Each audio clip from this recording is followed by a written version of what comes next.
여보, 방금 그 아이가 나한테 뭐라고 했지? 네덜란드 출신 마르크가 아내 엘사에게 당황한 표정으로 물었다. 방금 전 한국마트에서 7살 아이가 마르크에게 아저씨, 길 좀 비켜주세요 라고 말했던 것이다. 길을 비켜달라고 했잖아. 뭐가 문제야?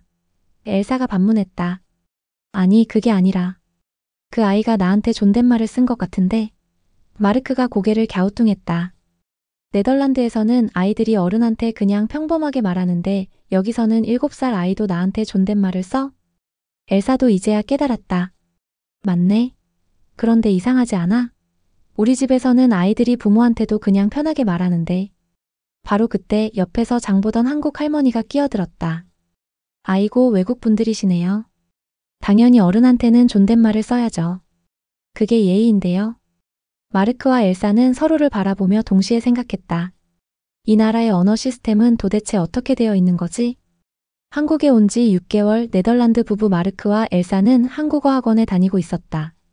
처음에는 단순히 언어를 배우는 것이라고 생각했는데 시간이 지날수록 이것이 단순한 언어 문제가 아니라는 것을 깨달았다. 선생님, 질문이 있어요. 마르크가 한국어 선생님에게 손을 들었다. 저는 40살인데 왜 20살 대학생도 저한테 존댓말을 써야 하는 거예요? 네덜란드에서는 나이 차이가 나도 서로 평등하게 말하는데요. 김 선생님이 웃으며 대답했다. 한국에서는 나이가 1살이라도 많으면 형, 누나, 오빠, 언니라고 부르고 존댓말을 써요. 이건 서열 문화와 관련이 있어요. 서열 문화? 엘사가 눈을 크게 뜨며 물었다. 네, 한국 사회는 수직적 구조예요. 나이, 직급, 사회적 지위에 따라 언어 사용이 달라져요. 이게 우리 문화의 특징이에요.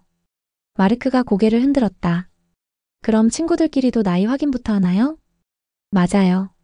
처음 만나면 몇 년생이세요? 라고 물어보는 경우가 많아요. 그래야 어떤 말을 써야 할지 알 수 있거든요. 부부는 서로를 바라보며 당황했다. 네덜란드에서는 상상할 수 없는 일이었다. 다음 주 마르크와 엘사는 한국 친구 정민의 집에 초대받았다. 정민에게는 6살 딸 지우가 있었다. 안녕하세요, 마르크 아저씨, 엘사 아줌마. 지우가 정중하게 인사했다. 마르크가 무릎을 꿇고 지우와 눈높이를 맞추며 말했다. 안녕, 지우야. 나는 그냥 마르크라고 불러도 돼. 정민이 당황하며 끼어들었다. 아, 지우야, 마르크 삼촌이라고 불러야지. 왜요? 마르크가 궁금해했다. 네덜란드에서는 아이들이 어른 이름을 그냥 불러요. 그게 더 친근하고 평등하지 않나요? 정민이 난처한 표정을 지었다. 한국에서는 그게 버릇없어 보일 수 있어요. 아이들은 어른을 존중해야 한다고 생각해요. 저녁 식사 시간이 되었다. 지우가 할머니께 할머니 밥 주세요 라고 말하자 할머니가 지우야 밥 주세요가 아니라 밥 주시겠어요 라고 해야지라고 정정했다. 엘사가 속삭였다. 여보, 저 아이가 할머니한테도 존댓말을 쓰네. 우리 집에서는 아이들이 부모한테도 그냥 맘대드라고 부르는데. 마르크가 중얼거렸다. 정민이 설명했다. 한국에서는 조부모님께는 더 높은 존댓말을 써야 해요. 가족 안에서도 서열이 있거든요. 식사 중에 또 다른 상황이 벌어졌다. 지우가 아빠인 정민에게 아빠 물 이라고 말하자 정민이 물 좀 주세요 라고 해야지라고 했다. 마르크가 깜짝 놀랐다. 아이가 아빠한테도 존댓말을 써야 해요? 요즘은 많이 달라졌지만 전통적으로는 그래요. 부모님께는 존댓말을 쓰는 것이 예의였어요. 엘사가 이해할 수 없다는 표정을 지었다. 그럼 가족끼리도 거리감이 있지 않나요? 우리는 아이들과 친구처럼 지내는데. 이후 몇 주 동안 마르크와 엘사는 한국의 존댓말 문화를 더 깊이 관찰했다. 회사에서 마르크는 신입사원이 자신보다 나이가 많음에도 불구하고 존댓말을 쓰는 것을 보았다. 팀장님, 회의 자료 준비했습니다. 나보다 나이가 많은 사람이 왜 나한테 존댓말을 써? 마르크가 한국인 동료에게 물었다. 직급이 높으니까요. 한국에서는 나이보다 직급이 우선될 때도 있어요. 엘사도 비슷한 경험을 했다. 동네 카페에서 아르바이트하는 대학생이 나이가 어림에도 불구하고 손님인 엘사에게 존댓말을 쓰는 것을 보았다. 여기서는 정말 복잡하네. 엘사가 마르크에게 말했다. 나이, 직급, 상황에 따라 언어가 달라져. 어느 날 저녁 부부는 한국어 선생님과 깊은 대화를 나누었다. 선생님, 솔직히 말해서 이 문화가 이해가 안 돼요. 마르크가 털어놓았다. 왜 이렇게 복잡하게 만들었을까요? 김 선생님이 차분히 설명했다. 이건 단순히 언어 문제가 아니에요. 한국 사회가 오랫동안 유교 문화의 영향을 받았거든요. 나이가 많은 사람, 지위가 높은 사람을 공경하는 것이 미덕이라고 여겨졌어요. 그런데 그게 꼭 좋은 건가요? 엘사가 물었다. 장단점이 있죠. 좋은 점은 사회 질서가 안정적이고 어른을 존중하는 마음을 배울 수 있다는 거예요. 하지만 때로는 수직적 관계가 너무 강해서 자유로운 소통이 어려울 수도 있어요. 그럼 요즘 젊은 세대는 어떤가요? 마르크가 궁금해했다. 많이 바뀌고 있어요. 특히 친구들끼리는 나이 차이가 조금 나도 편하게 말하는 경우가 늘었어요. 하지만 여전히 직장이나 공식적인 자리에서는 존댓말을 써야 해요. 몇 달 후 마르크와 엘사는 한국 문화에 대해 새로운 시각을 갖게 되었다. 여보, 생각해보니 존댓말이 나쁜 것만은 아닌 것 같아. 엘사가 말했다. 어제 지하철에서 할머니한테 자리를 양보하는 젊은이를 봤는데 그때 존댓말로 정중하게 말하는 모습이 보기 좋더라. 마르크도 고개를 끄덕였다. 맞아. 처음에는 이상했지만 이제 보니 서로를 존중하는 방식이 다른 거구나. 이들은 한국어 학원에서 만난 다른 외국인 친구들과 이야기를 나누었다. 미국인 친구 데이비드가 말했다. 나도 처음엔 힘들었어. 하지만 이제는 상황에 따라 말을 바꾸는 게 재미있어. 마치 언어 게임 같아. 일본인 친구 사토미가 덧붙였다. 일본도 비슷한 문화가 있지만 한국이 더 세밀한 것 같아요. 정말 정교한 시스템이에요. 마르크와 엘사는 정민 가족과 더 많은 시간을 보내며 한국의 가족 문화를 관찰했다. 정민아, 우리 집에서는 아이들이 부모 이름을 그냥 불러. 마르크가 말했다. 톰, 리사 이런 식으로.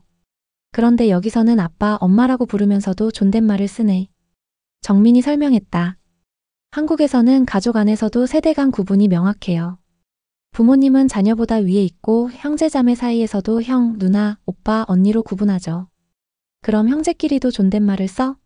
엘사가 놀라며 물었다. 전통적으로는 그래요. 하지만 요즘은 가족마다 달라요. 어떤 집은 편하게 말하고 어떤 집은 여전히 존댓말을 써요.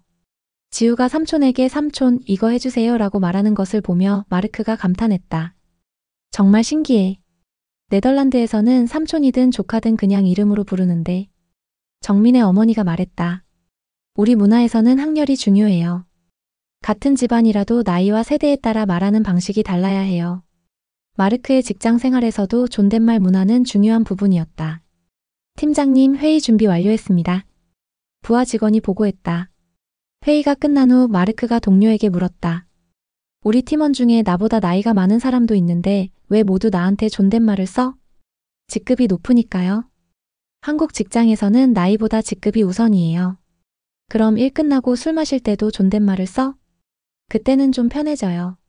하지만 완전히 반말로 바뀌지는 않아요. 팀장님이라는 호칭은 계속 써요. 마르크가 고개를 끄덕였다. 네덜란드에서는 CEO든 신입사원이든 이름으로 부르는데 여기서는 정말 다르네.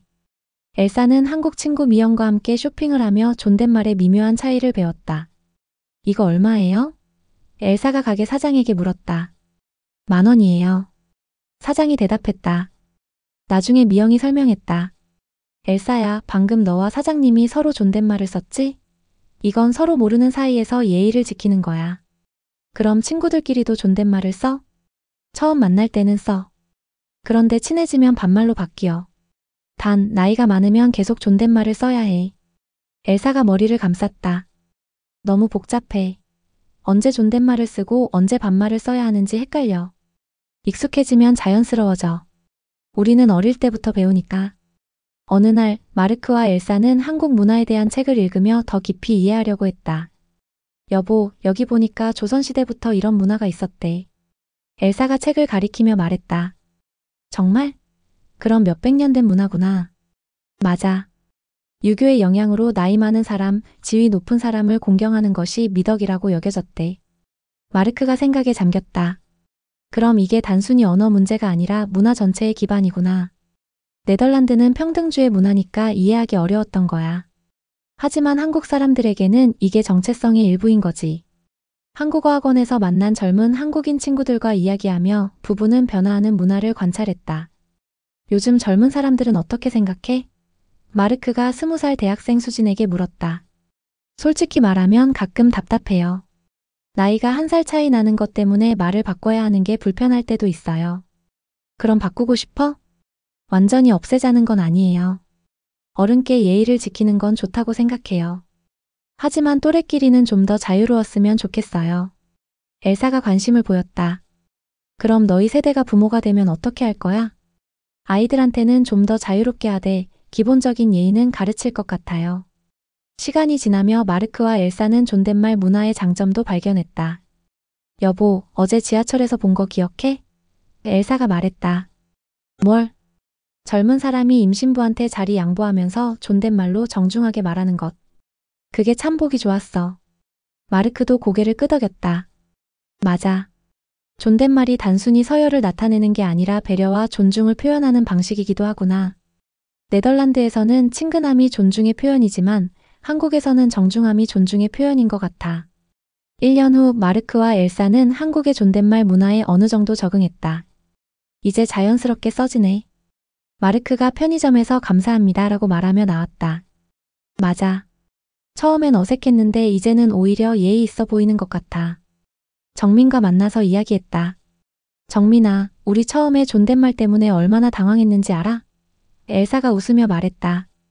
그때 생각하면 웃겨. 너희가 지우한테 이름으로 불러도 된다고 했을 때 얼마나 놀랐는지. 이제는 이해해. 문화가 달라서 존중하는 방식이 다른 거였구나. 마르크가 덧붙였다. 네덜란드 방식이 맞고 한국 방식이 틀렸다고 생각했는데 그게 아니라 그냥 다른 거였어. 마르크와 엘사는 미래의 아이를 가질 계획을 세우며 고민했다. 우리 아이가 태어나면 어떻게 가르칠까? 엘사가 물었다. 둘 다 가르치는 게 좋을 것 같아. 네덜란드 방식과 한국 방식을 모두 알려주자. 그럼 상황에 따라 선택할 수 있게 하는 거야? 맞아. 한국에서는 한국 방식으로, 네덜란드에서는 네덜란드 방식으로. 정민이 조언했다. 그게 좋은 생각이야.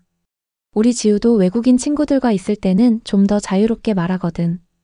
마르크와 엘사의 한국 생활 2년차, 이들은 존댓말 문화에 대한 새로운 시각을 갖게 되었다. 여보, 처음에 우리가 왜 이렇게 복잡하게 만들었을까라고 생각했는데 이제는 참 정교한 시스템이구나라고 생각해. 엘사가 말했다. 맞아. 존댓말이 단순히 규칙이 아니라 사회적 관계를 표현하는 방식이구나. 이들은 한국어 학원에서 후배 외국인들에게 조언하게 되었다. 존댓말 때문에 스트레스 받지 마세요. 마르크가 말했다. 처음엔 어색하지만 이해하고 나면 한국 사회를 더 깊이 이해할 수 있어요. 완벽하게 하려고 하지 말고 천천히 배워가세요. 엘사가 덧붙였다. 한국 사람들도 여러분이 노력하는 모습을 보면 이해해 줄 거예요.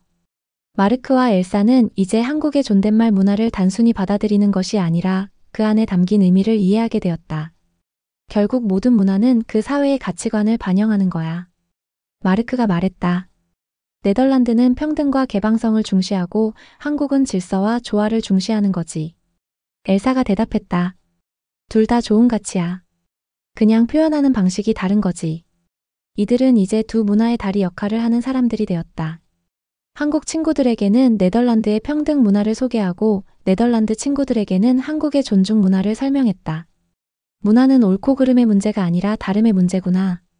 이것이 이들이 얻은 가장 큰 깨달음이었다. 마르크와 엘사의 이야기는 단순히 존댓말 문화에 대한 이해를 넘어 서로 다른 문화 간의 진정한 소통과 이해가 무엇인지를 보여주었다. 그리고 그 과정에서 두 문화 모두 더 풍요로워질 수 있음을 증명했다.